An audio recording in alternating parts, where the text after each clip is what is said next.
Salam kerahiman. Hari ini 4 Januari. Kita akan baca dari 88 dan 89. Mari kita mulai. Dalam nama Bapa dan Putra dan Roh Kudus. Amin. 88. Selama adorasi, aku merasakan Allah begitu dekat denganku. Sesaat kemudian aku melihat Yesus dan Maria. Pada waktu melihat mereka, hatiku dipenuhi sukacita dan aku bertanya kepada Tuhan, Yesus, apa yang Engkau kehendaki sehubungan dengan masalah yang diminta Bapa pengakuanku untuk kutanyakan kepadamu? Yesus menjawab, aku menghendaki agar ia tetap tinggal di sini dan agar ia tidak mengambil prakarsa untuk membebaskan diri. Aku bertanya kepada Yesus, apakah tulisan yang harus dipasang dapat berbunyi, Kristus Raja Kerahiman? Ia menjawab, aku Raja Kerahiman. Tetapi ia tidak menyebut kata Kristus. Aku ingin bahwa gambar ini dipajang di depan umum pada hari Minggu pertama sesudah Paskah. Minggu itu adalah pesta kerahiman. Lewat Sang Sabda yang menjelma, aku memperkenalkan lubuk kerahimanku yang tanpa batas. 89. Aneh, semua hal terjadi persis seperti yang telah diminta Tuhan. Sungguh, pada minggu pertama sesudah Paskah, gambar itu dihormati secara umum oleh himpunan umat untuk pertama kalinya. Selama 3 hari, gambar itu dipajang dan mendapat penghormatan publik. Karena dipasang tepat pada puncak jendela di Ostra Brahma, gambar itu dapat dilihat dari jauh. Selama 3 hari ini, di Ostra Brahma dirayakan penutupan tahun Yubileum Penebusan Dunia yang menandai 1900 tahun yang telah berlalu sejak sengsara Juru Selamat. Kini aku melihat bahwa karya penebusan terikat erat dengan karya kerahiman yang diminta Tuhan. 88. Aku menghendaki ia tetap tinggal di sini dan agar ia tidak mengambil prakarsa untuk membebaskan diri. Itu yang Yesus minta kepada Suster Faustina untuk disampaikan kepada Bapa pengakuannya. Jadi Yesus minta dia tetap tinggal di sini. Kata-kata ini bisa berlaku juga untuk kita semua. Aku menghendaki engkau tetap tinggal di sini. Dan agar engkau tidak mengambil prakarsa untuk membebaskan diri. Kita dalam situasi seperti sekarang ini, pasti ada yang merasa, aduh, kenapa ya saya harus alami ini? Harus dialami sampai kapan? Saya lebih baik membebaskan diri saja dari perkara-perkara yang sedang dihadapi. Ada keputusasaan ya, ada pesimis dengan menghadapi situasi yang ada. Tapi mari kita coba renungkan kalau kata-kata Yesus ini berlaku juga untuk kita semua. Yesus sedang meminta kita untuk setia, untuk tidak membebaskan diri. Jangan cari alasan, jangan menghindar, jangan juga berpikir berdasarkan pikiran sendiri. Contoh ya, ada seorang bapak. Dia bercerita, dia katakan, cari jodoh itu harus yang seimbang, setara, supaya komunikasi lancar, cara berpikir lancar, dan lain-lainnya. Jelas ya, kalau ada yang semakin tinggi perbedaannya, pasti ada semakin banyak ketidakcocokan atau ketidaksesuaian. Nah, ini kalau dikaitkan dengan suatu pernikahan, suami sudah mendapatkan istri.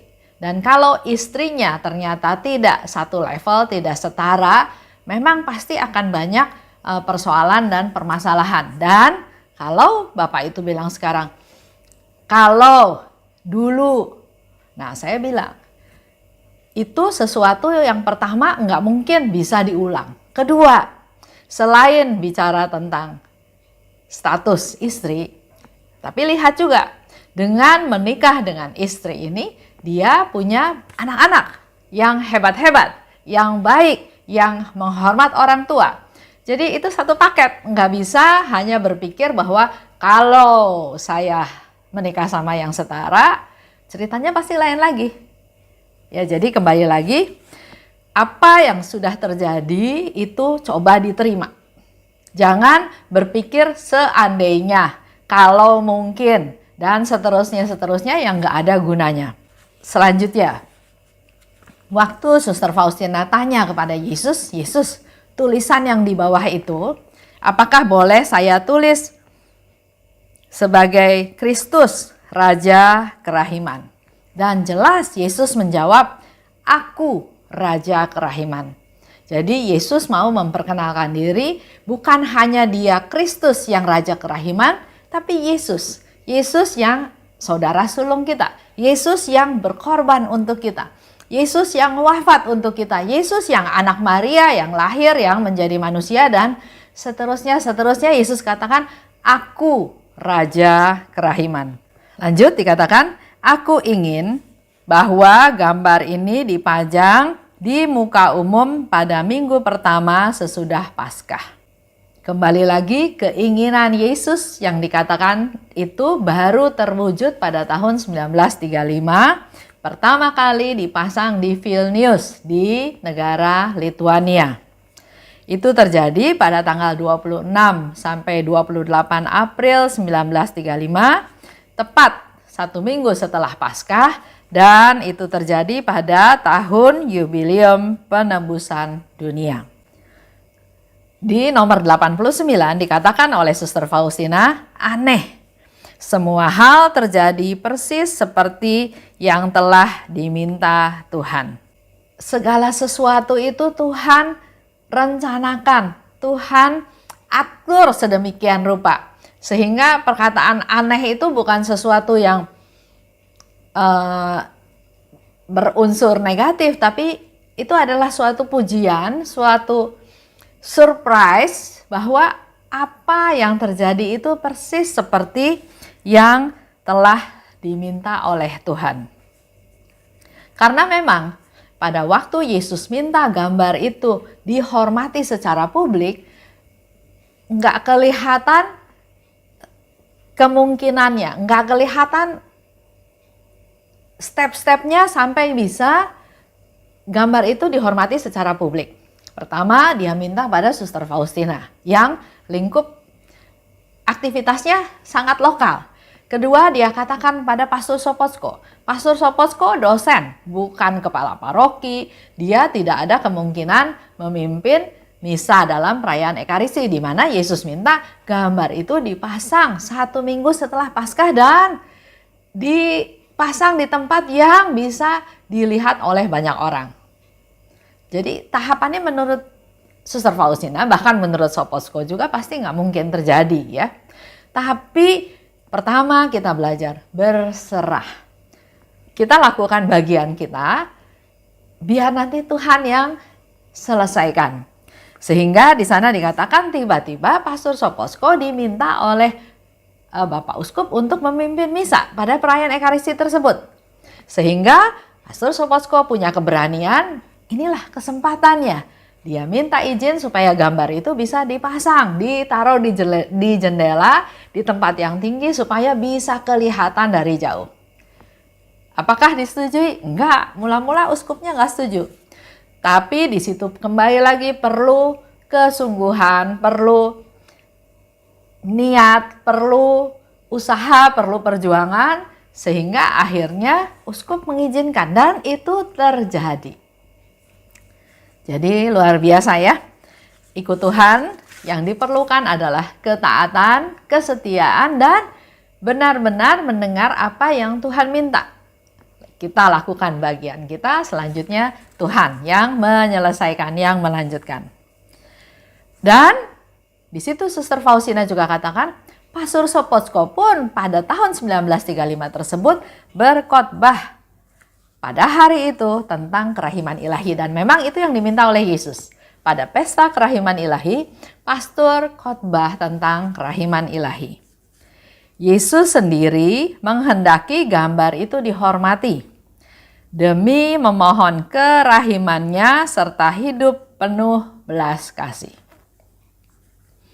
Gambar kerahiman ilahi ya, seperti yang kita lihat, melambangkan satu, Yesus yang telah wafat bagi umat manusia. Karena kalau Bapak Ibu perhatikan, di tangannya dan di kakinya ada bekas paku. Kedua, Yesus telah bangkit demi kebahagiaan manusia. Yesus jubah putih berkilauan keemasan itu melambangkan Imam Agung, melambangkan sesuatu yang mulia ya. Yesus sudah bangkit. Gambar ini juga melambangkan yang menerima Yesus tidak akan binasa. Itu seperti yang dikatakan oleh Yesus. Kalau kita percaya pada kerahiman Tuhan, maka kita tidak akan binasa. Dan keempat, gambar ini juga melambangkan belas kasih. Belas kasih yang dinyatakan oleh Yesus. Yesus menunjukkan belas kasih-Nya sampai sehabis-habisnya. Dengan kita melihat gambar Yesus yang Maha Rahim, gambar Tuhan yang Maha Rahim ini, kita ingat akan pengorbanan Yesus. Kita ingat akan pertolongan Tuhan Yesus. Kita juga ingat akan bantuan-bantuan yang Yesus lakukan untuk menolong orang-orang yang menderita. Dan juga dengan pertolongan Tuhan, dengan rahmat Tuhan, dengan kehadiran Tuhan, orang-orang yang tidak percaya menjadi percaya pada Tuhan. Lewat Sang Sabda yang menjelma, aku memperkenalkan lubuk kerahimanku yang tanpa batas. Di sini kita lihat lagi ya bahwa dengan gambar yang dikatakan ya lewat Sang Sabda yang menjelma, aku memperkenalkan lubuk kerahimanku yang tanpa batas.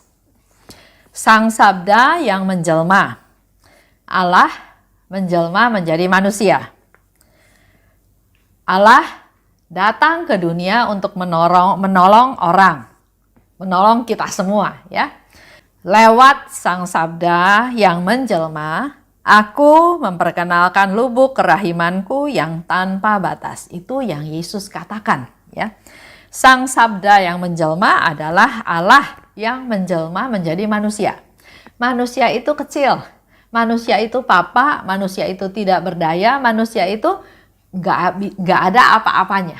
Nah, untuk menyelamatkan manusia yang seperti itu, maka Allah menjadi manusia, menjadi orang yang juga kecil, orang yang tidak berdaya, orang yang papa. Dia lahir ke dunia untuk menjadi dalam tanda kutip setara dengan kita-kita manusia, orang-orang kecil ini.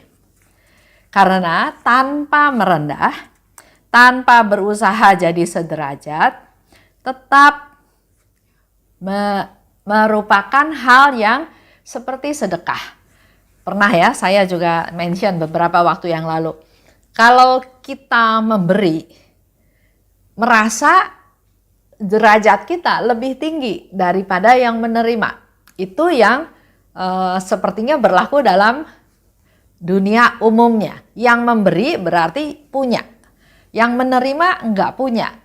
Antara yang punya dan tidak punya terlihat seolah-olah yang memberi itu, yang punya itu derajatnya lebih tinggi daripada yang menerima. Nah, di dalam kerahiman Tuhan, Tuhan mau menunjukkan bahwa untuk menolong kita-kita manusia berdosa, untuk menolong kita-kita orang kecil, maka Tuhan Sang Sabda juga turun ke dunia menjadi manusia, menjadi setara dengan kita. Karena dikatakan juga lebih lanjut bahwa kalau yang memberi derajatnya masih tinggi dari yang menerima, ini seolah-olah merupakan sedekah, belum setara. Bahkan dalam devosi kerahiman ilahi, kalau kita benar-benar mendalaminya, justru kita yang memberi harus derajatnya lebih rendah daripada yang menerima. Supaya yang menerima itu tidak merasa objek, tidak merasa yang perlu dibantu, dikasihani, tapi mereka merasa dimanusiakan. Mereka merasa dihargai, diangkat derajatnya setara dengan yang memberi. Allah memberikan dirinya supaya kasihnya bisa dialami oleh kita semua. Kalau sifatnya di atas, kita hanya menerima, tapi kita nggak belajar sesuatu. Allah ingin supaya kita belajar dan Allah menjadi manusia. Hidup dalam hidup kita sehari-hari, benar-benar mengalami kehidupan seperti kita. Harus mengungsi ke Mesir karena takut dibunuh, diusir, dipersalahkan, dituduh macam-macam. Itu yang kita alami sebagai manusia. Bedanya Tuhan Yesus tidak berdosa. Itu aja renungan untuk hari ini.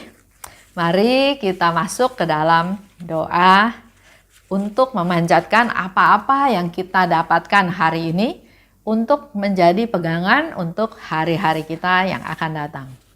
Dalam nama Bapa dan Putra dan Roh Kudus, amin. Allah Bapa yang Maha Baik, terima kasih atas pengajaran pada hari ini dan kami mendapatkan konfirmasi dari Yesus sendiri bahwa aku adalah Raja Kerahiman. Yesus yang kami kenal, yang kami sembah, yang kami tahu kehidupannya dari mulai lahir dari palungan sampai dia wafat di salib adalah Yesus yang adalah Raja Kerahiman. Berkati kami Tuhan, jamahlah kami agar kami bisa hidup menurut kehendak-Mu. Dan juga Tuhan, Engkau yang atur semuanya, begitu pula seperti Pastor Sopotsko, Engkau yang atur apa yang harus dilakukan, apa yang tidak boleh dilakukan, dan jangan menghindar. Ajar kami juga Tuhan untuk berani menerima tugas-tugas daripada-Mu, mendengarkan firman-Mu, mengerti rencana-Mu, dan juga setia melakukannya.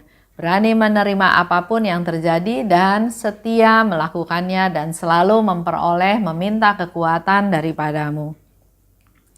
Dan mampukan kami Tuhan untuk menghormati gambar kerahiman ilahi yang sudah Engkau berikan kepada kami sebagai wadah. Bukan hanya sebagai hiasan, tapi sebagai wadah untuk kami belajar rendah hati dan juga belajar untuk menjadi sederajat dengan orang yang kami tolong. Bukan sebagai sedekah, tapi sederajat dengan mereka yang membutuhkan pertolongan kami. Urapi kami Tuhan agar kami menjadi rendah hati seperti Engkau rendah hati. Amin. Dalam nama Bapa dan Putra dan Roh Kudus. Amin. Salam kerahiman.